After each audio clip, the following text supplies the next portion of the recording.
Hello and welcome to Enlightened Empaths, your community for the spiritually awakened, where we discuss, explore, and connect with fellow empaths, healers, intuitives, and seekers. Hello, empaths. Today we're going to be talking about healing through nature with our wonderful guest and friend, Asia Suler. Asia is an herbalist, nature writer, spiritual educator, ecological philosopher, social media figure, and entrepreneur.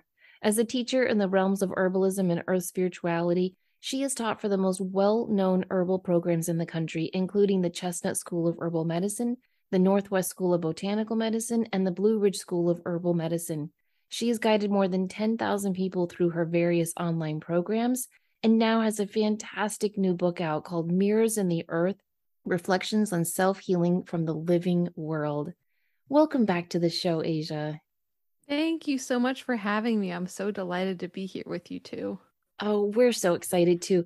I know how this book was birthed into being, but can you share with listeners how you decided to put so much of your knowledge, but also your own experiences into this beautiful book?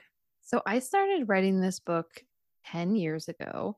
And all I knew at the time was that there was a book that wanted to move through me. There was a book that wanted to come through, but I couldn't really figure out what the unifying theme was. I kept having these amazing experiences in nature and these big moments of growth and realization. And I would write these stories down, but I couldn't see that unifying theme. And so it really took me probably like 4 years of starting and discarding drafts before I finally had really the light bulb moment where I realized what the heart of the book was really about, which was this idea that learning self compassion and self acceptance is how we bring our gifts to the earth. It is itself a form of ecological healing.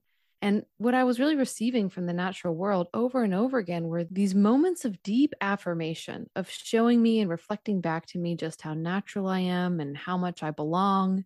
And so the book is really written for other empaths and highly sensitive people to be able to look into the benevolent mirror of the earth and see themselves reflected there and start to understand that this journey of really learning how to value oneself and hold compassion for one's own journey is the very thing that ends up giving you the ability to bring your gifts to this world. And so from that perspective, the earth is constantly trying to show us our goodness and our belonging, because at the end of the day, self-compassion is a force of ecological healing. So that is what the book is about. And, I had collected all these stories of sort of these moments of realization in the natural world. And I wrote out a whole draft. It took me several years. I wrote out a whole draft of the book with these stories in them. And I sent it to Samantha because Samantha was my writing buddy. And we were exchanging chapters of the books that we were respectively working on.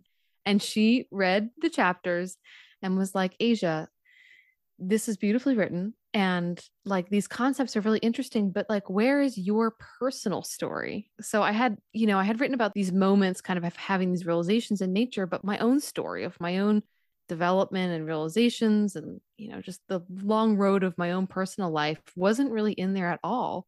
And I really took her advice to heart. I was like, yeah, where is my story? And I realized that a big part of why I hadn't put my personal story in the book is because I still was struggling with this concept that my story was worthy, that my story was something that was worthy of being heard and seen, and that my story had value. So going back into the book, rewriting it, which again took me a few years, and adding my personal story into these parables from the living world really was kind of the final movement for me in the healing that this book was creating for me in my life, and the self-recognition and self-acceptance that I was coming to through writing it. So yeah, that is the process of how this book came into being. And Samantha, I'm so grateful to you for that really powerful insight that actually changed the whole nature of this book and made it something that is so much more powerful than it would have been otherwise. I am so glad because I remember we would share, was it every 2 weeks or every month? We would share our writing and we'd give feedback. And Asia, you always gave me great feedback. And my feedback to Asia was always like, this is amazing. This is really well. I didn't know what to say because every word, it was like poetry in a book form, And I just kept thinking about all the times we've talked and all the stories you've shared, starting with your journey at college when nature really spoke to you. And I just was like, I just want that in there too. I want Asia in here, because I love your personal stories. So I'm really glad you added that. But the book was perfect as is before that, I promise you. Oh, thank you. Well, I'm grateful to you for pushing me to do that because it was healing on so many levels. Well, it's beautiful. Go ahead, Denise. I'll let you jump in. Well, what's beautiful about this book too is you intertwine the importance of reconnecting with nature to really heal that deep stuff that maybe some of us don't want to look at or don't know how to access to free up. And all of your stories interwoven through and your connection with nature. And I absolutely love that you broke it into the three sections of seeing yourself, appreciating yourself, and giving yourself to the world, because I think that's what we're all trying to do right now as empaths, is say, this is who I am. I have to value that. And how can I help with this transition? But one of my favorite stories in this, one of my favorite segments was when you talked about soul retrieval and the shamanic experience, but also with the moon ceremony that you did. Mm. Would you mind sharing that story? That story is from a chapter that is, it's about trauma and the way trauma functions in our lives. And it's about the way we can really learn how to see and value our own beauty and resiliency in the ways that we meet these traumas that naturally occur. The way that I present it is through looking at the lens of the seasons on Earth. So, the seasons on Earth, we take them as a given that we have so much diversity in our seasons, except for a narrow band around the equator. Most of the Earth has these seasonal shifts. And because we have these seasonal shifts, we have such a huge diversity of life forms. If we didn't have the seasons, if we didn't tip towards and away from the sun like we do, actually, much of the Earth would be uninhabitable. And the reason why we have the seasons is that there was a huge collision in the early formation of our planet with a rocky orb named Theia. So this huge collision knocked our planet off course. It's such a gigantic impact that it turned our planet spontaneously molten for a period of time. And ultimately, what ended up happening was it skewed our axis. And from that collision, pieces of the Earth flew off and formed the moon. And so, from this perspective and this way of thinking about it, it's like the traumas that we've experienced in our life are like these huge collisions that have happened to us early in our formation. And even though, I mean, on a visceral level, I really felt that description of being turned molten and being, spontaneously thrown off course, even though it can feel like that with the things that we have moved through. How we end up responding to those traumas is the very beauty that we see reflected in the seasons, that it creates the same kind of just diversity and gorgeousness really within our own selves and characters that we see displayed around us in the seasons. And so there's a part in that chapter where I talk about communing with the moon, as the moon being this guide that resulted from this giant impact.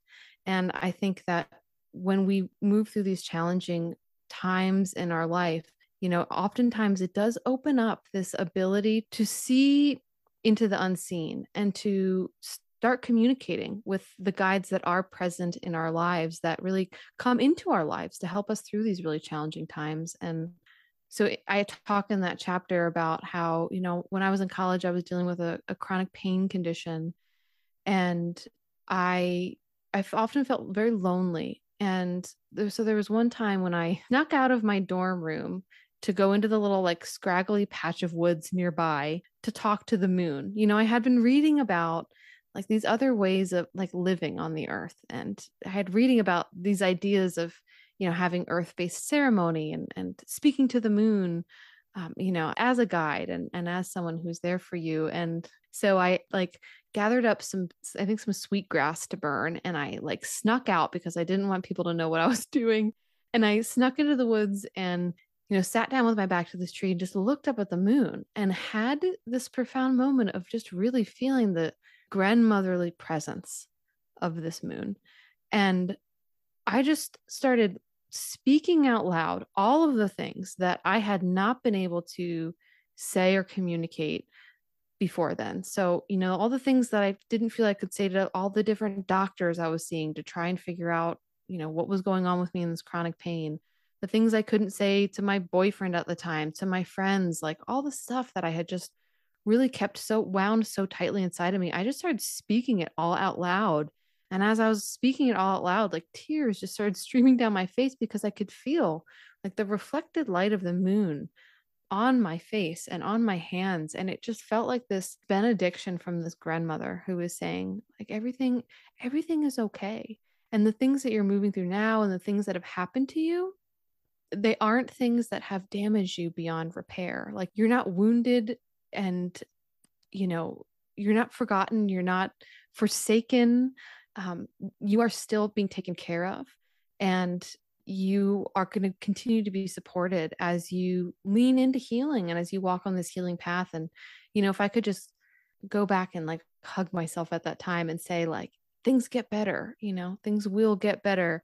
But that is exactly what the moon was saying to me at that moment. And I just think having these small rituals to connect to the natural world and speak to the natural world, it's phenomenal. Sometimes the messages of affirmation and support and hope that can come through with just something as simple as sitting with your back to a tree and talking to the moon. That's so true. And that's what I love about your book is you use the natural world to help people navigate the ups and downs of their own life. When I work in my garden, I think about this one section of your book where you talk about the need to prune and how you used to feel guilty, like trimming your flowers and herbs back. And yet you talk about how in our own lives, we have to sometimes do that. Can you mention that story? This chapter is, I think, the first chapter in the book about gardening and boundaries. And this one definitely goes out there to all my fellow empaths and highly sensitive people, because as empaths and HSPs, from a very young age, we're often taught that actually us having boundaries is not a good thing. It's not something that is acceptable or that our caregivers want from us or that the wider world is appreciating from us. So, empaths, we kind of are naturally boundaryless, and it's a beautiful thing to be such an edge walker. It's a really beautiful thing. It's what gives empaths the ability to feel into the experience of a tree, or be able to have just the right words to say to someone who's hurting, or to communicate with the unseen world. And it often means that our experience of ourselves and our reality gets really kind of muddled and interwoven with other people's experiences. Like, you start really questioning, like, what is me versus what is not me? And this is like just foundational, I think, to the empath's path. And yet, boundaries are so essential to actually becoming the people we're meant to become on this planet and giving our gifts. Like, if we cannot value ourselves, then how are those gifts supposed to really land on this planet? And gardens really teach us how to do this. So if anyone who's listening is anything like me, at some point you probably felt guilty about drawing boundaries. Like, it's my job or my role to always be there for someone, or, energetically be available at all times. And yet gardens show us that if you want a truly flourishing space, a space where, the flowers bloom and the fruit comes to fruition, you need to hold boundaries. So any gardener knows that if you want great abundance and beauty in the garden, you're going to have to weed and cut and cull and prune. And, obviously wild spaces are beautiful too, but wild spaces aren't gardens. Gardens are spaces where we are consciously co-creating with the planet, and often to create more beauty, more nourishment, and more abundance. And I see our lives as gardens. Like, our lives are gardens, and we are the gardeners, and we get to decide what grows in those gardens. And, having a garden, like being given like a corner of the canvas of the earth and being given full permission to create, and like your life and your body, this is your canvas and this is your garden. And so, being empowered to know that drawing boundaries, saying no to the things that, really feel like a no to you, so that you can say yes to the things you want to say yes to, so that you can say yes to the things that want to grow. that not only is that really like a huge part of the empath's learning journey and path and why we're here, but it's something that is deeply supported by the earth. The earth is saying, yes, I want you to learn how to hold these boundaries and hold yourself in love through having boundaries, because that is how you really shine and give your gifts to this planet. That is so beautiful. Thank you. You mentioned the American chestnuts in your book, the ghost of the chestnut ghost. And years ago, I ran an employability program for students that I worked with, and we were given chestnut seeds to try to repopulate the chestnut population here in New England. And we nurtured these, and we had these seedlings, and we were growing organic seedlings in the program, and we took care of them, nurtured them, and there was this big ceremony where they were brought back out. And we found these people that were going to grow them, and it was a technical high school, so they had a forestry and wood harvesting program that was going to go plant them. And I was so excited. I was so excited to be part of bringing these trees back. So they did this big ceremony, and they took pictures for the local paper and all these things. And then I talked to one of the students in the program and said, we just threw the rest of those away because, they're just junk trees. And I thought, oh, dear God, how could you have that mindset of any tree being a junk tree? So I had some remaining ones, and I found key people in the county, and I know where the trees are. I check on them every now and again, and they're growing and they're coming back. But I think that mindset I personally think when you walk into the woods and you feel that stillness, the energy of those trees is still there. And we have to tap into that right now in order to help with the healing of the planet. So what is your take on that? Well, first of all, that's heartbreaking that they felt that way. That's very confusing to me that they felt that way. Yeah, because so for anyone who doesn't know, the American chestnut was an iconic tree here on this continent. At one point in time, like 1 out of every 3 trees was an American chestnut tree here on the eastern seaboard.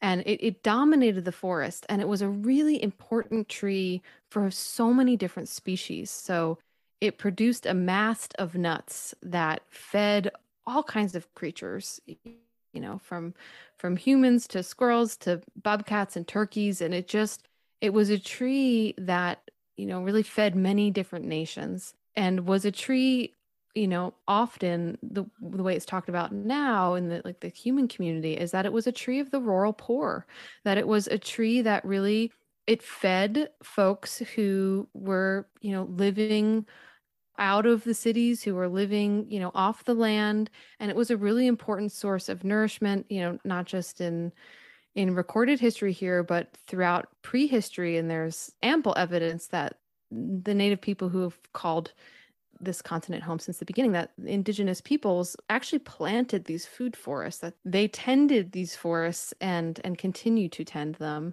And that the chestnut has been and was like a essential aspect of feeding life here on this continent. And in the early 1900s, there was a blight that stowed away on a boat from China and came here and quickly destroyed most of the chestnut trees here on this continent. I mean, if you can imagine, within a span of, I think it was like 20 years, 1/3 of the forest died. And it was very dramatic because the blight causes these like bright red, like cantankerous lesions on the tree. So it literally looked like the hillsides were going up in fire. And on a very real level, that is what then happened to a lot of communities. It was like this huge forest fire where they lost so much history, but also the ability to feed and nourish themselves. And where I live in Southern Appalachia, people still talk about the chestnut trees. Like folks who've lived here in these mountains for a long time with their families, they still talk about the trees and what was lost.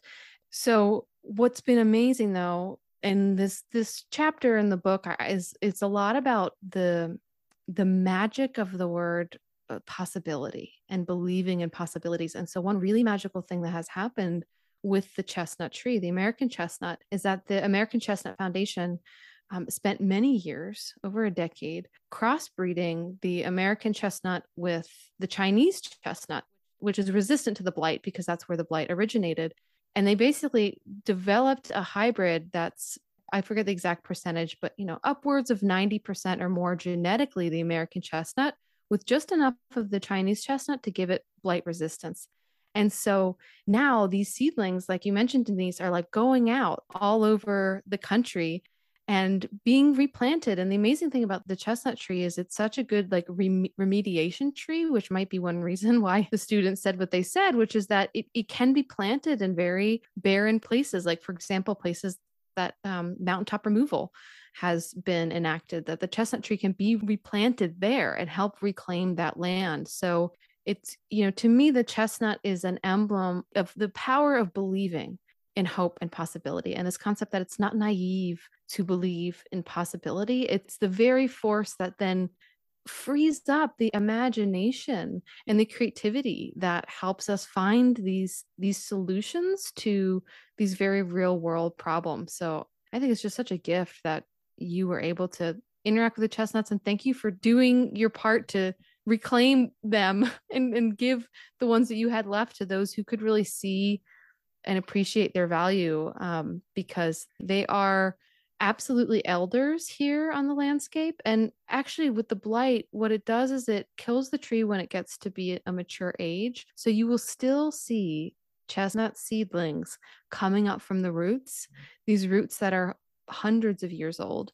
They're still sprouting seedlings throughout the woods, which is just such an amazing thing. And so that is, to me, like the definition of hope springs eternal. And yeah, it's a beautiful exercise, especially if you live in a part of the country here in the United States where the chestnuts once really dominated, to just go in the woods and speak to them. Because like you said, Denise, like their energy is still here. They are still very much elders in this ecosystem. And I think that my personal feeling is that they have a lot of wisdom to share with us of how to basically move through apocalypse, how to move through big time of grief and loss and still come out on the other side. Thank you, because I think that to me, they're almost a guide to help us reconnect with the earth will provide for us if we get out of the way and pay attention. And, people are starting to forage now. They're starting to, look for native foods and mushrooms. And I think personally, if you tap in with that chestnut energy, that tree, that knowledge, that ancient knowledge will come down through you and help you become more interconnected with being able to take care of yourself. And it's not just rural poverty, or it's just that interconnection. Yes. Yeah, absolutely. I totally agree. Thank you. Now that you've burst this book into being, how has it been received? What is some of the feedback you're getting from readers? Some of my favorite feedback so far has just been people telling me that they feel seen.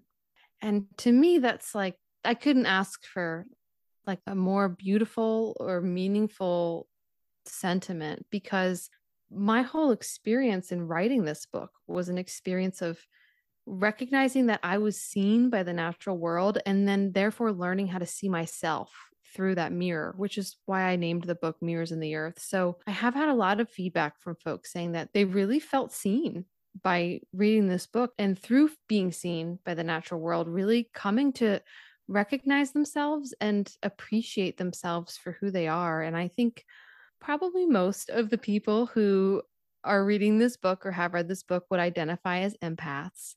And I think that as empaths, we are so overtuned often to other people and other energies. And it's such a gift when we can bring the amazing attunement that we have. Like, it's such a skill that empaths have to attune so brilliantly to other people. It's really powerful when we bring that same level of attunement and turn it inwards to see ourselves, because empaths are really special people who are here to give really profound gifts on this planet. And so I do think that the earth is particularly invested in helping empaths really see and value themselves, because I think the gifts that empaths naturally carry are extraordinary. So yeah, that's some of my most favorite feedback that I've gotten so far about the book.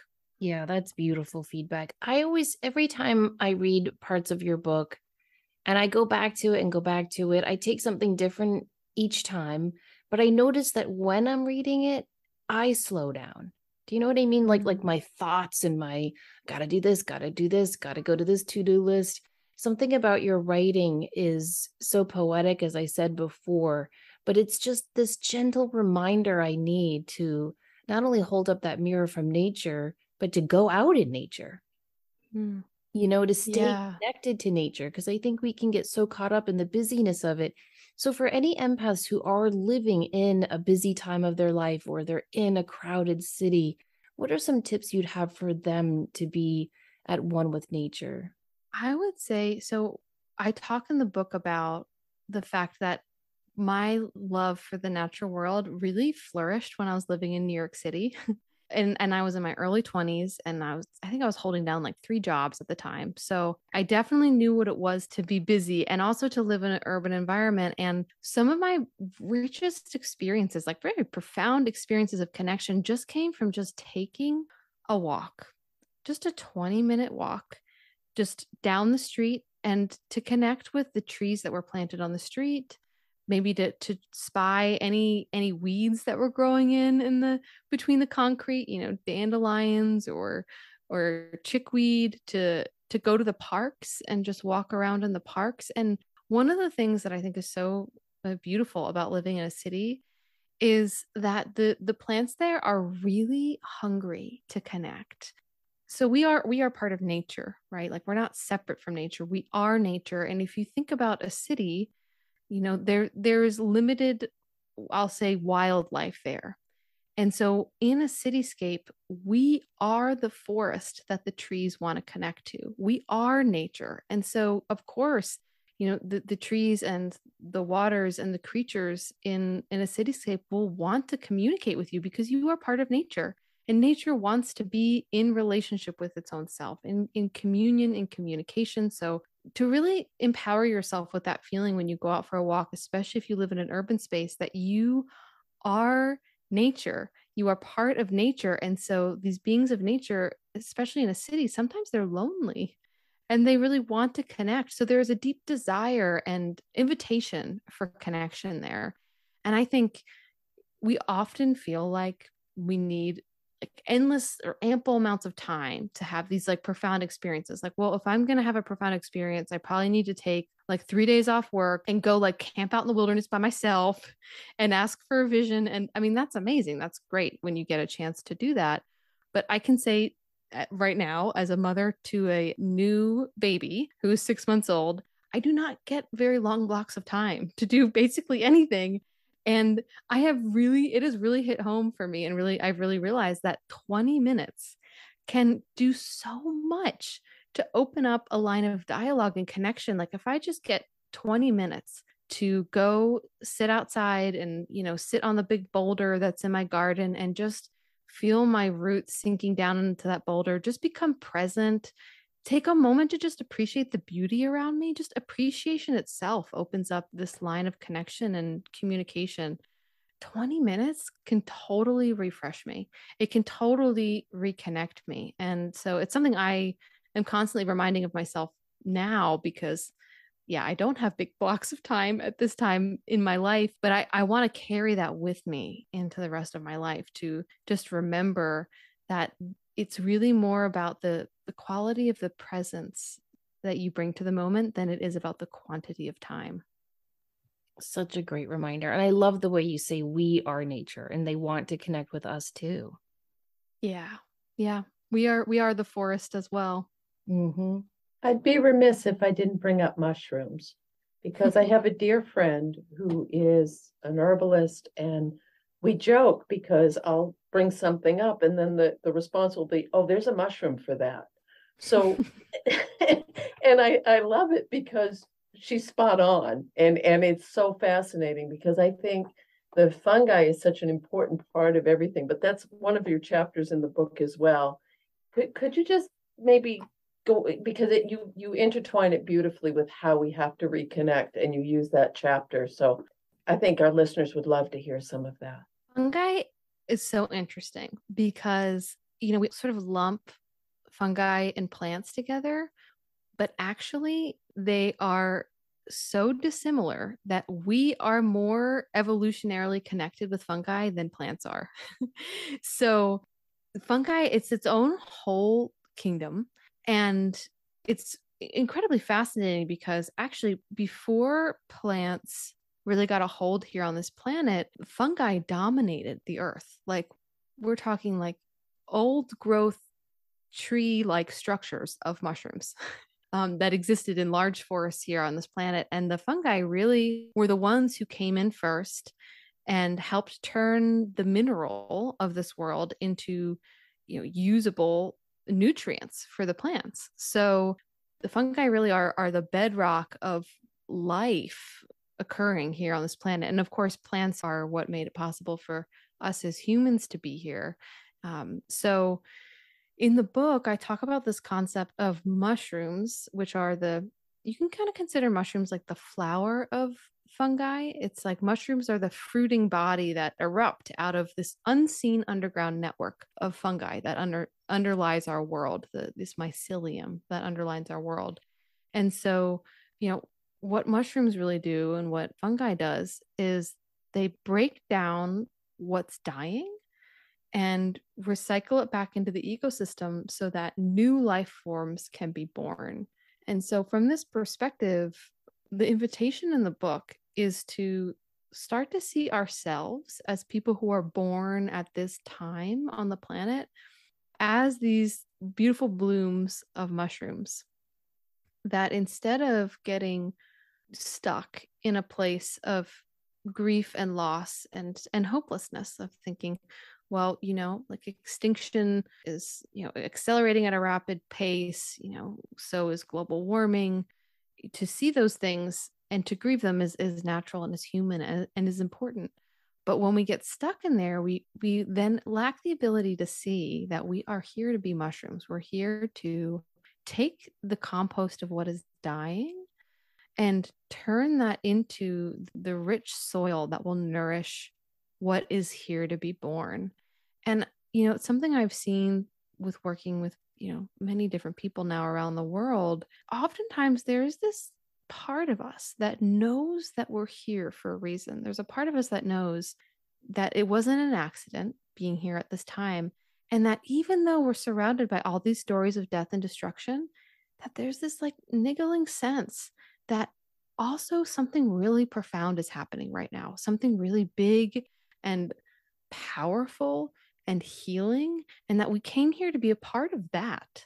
That's like why we decided to come be in these bodies at this time on this planet. And so I just think the fungi and the mushrooms are such a good like parable and role model for us to recognize the gifts that we are here to carry within us, that we have the ability to do that kind of alchemy here on this planet at this time. And really the way that we do that is by tuning into the truth of who we are with compassion and acceptance. And when we can do that, it's like our gifts are just the mushrooms that just naturally flourish into the world and do that alchemy for us. That is so lovely. Thank you. Do you see what I mean about the poetry, Denise? Very much so. It's just right there. Are you working on anything new right now, or are you gonna just let this book be what it is for a moment?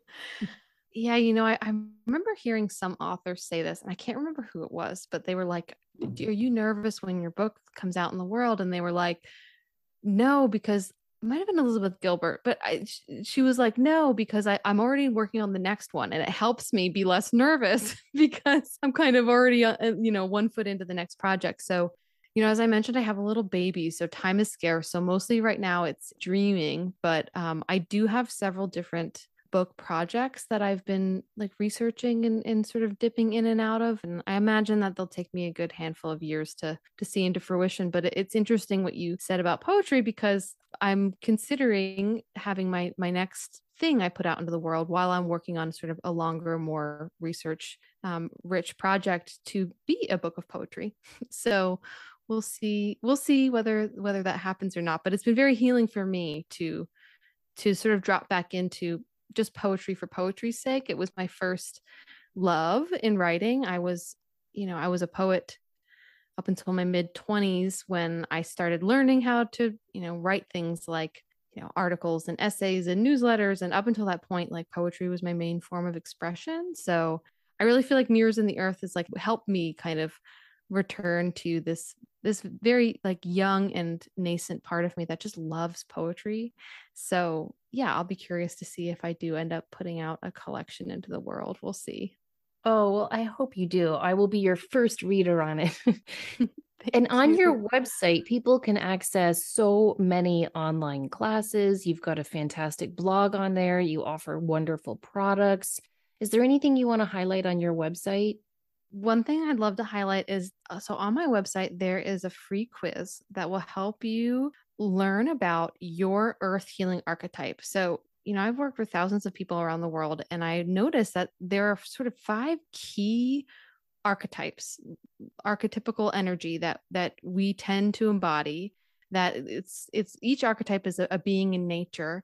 And when we learn about what that archetype is, we can really start to understand like how we're supposed to give our gifts to the world, what those gifts look like, how they manifest. So that quiz is totally free. And then if you resonate with the archetype that you get through the quiz, there's also a completely free class that's associated with that. So you can learn even more about that particular archetype. And it's been really cool because we've had like hundreds of thousands of people at this point take the quiz. So we've had a lot of like testing to see how it lands with people. And it's just really amazing to see how much learning about your archetype can really help like open these huge portals of realization and revelation for you in your life. And so that's been really neat to witness. And I'm always fascinated to hear about people's experience with the quiz and the course. So if that's something that's of interest to anyone, then that is on the website as well.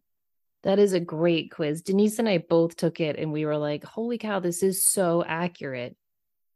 Did we talk about this before? I'm very curious what your archetypes are. Yeah, I can't remember what mine exact name was, but yeah, we did talk about it. And Denise and I got different ones, but they explained us perfectly. Do you Was remember it yours, Denise?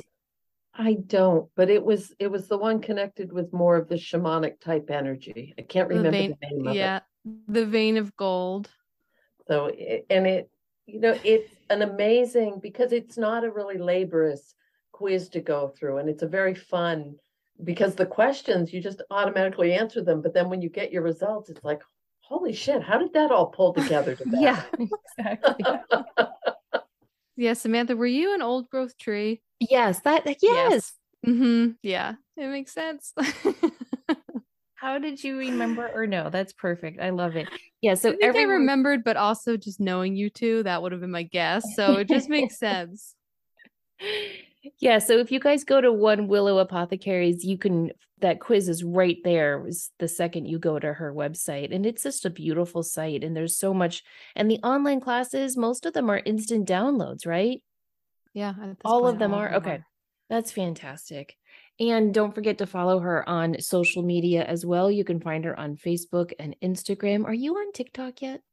No, not on TikTok. I'm on YouTube. I have Ooh. not made the TikTok leap yet, but My kids are trying to yeah, get me on TikTok. I am really pushing back on that. you'll have to tell me how it goes if you make the leap. It seems like a whole other world that I'm not sure that I have the ability to enter right now, but It does. but I enjoy watching TikTok videos. There's some Oh, really yeah. good ones on there. Yeah, you can go down a rabbit hole for sure. Well, thank you so much, Asia, for coming on. We really appreciate your time. And I love this book so much. I know Denise did too. Everyone I've talked to has just enjoyed it. And everyone takes something different away from it, which is the gift of this book. You know what I mean? Like people really start journaling more, they start taking walks outside more. One of my friends who I shared your book with started her garden again. So everyone takes something Oh, different, which I think is so beautiful. that's so wonderful. Well, thank you for that reflection, Samantha. I feel like you are absolutely a mirror reflecting back to folks just how beautiful and special and worthy they are. So it's just an honor to be here with you and with you as well, Denise. This is such a profound and beautiful podcast, and it's just an honor to be back here with you. Thank you. Thank you. Thank you so much. Thank you. And thank you, everyone, for listening.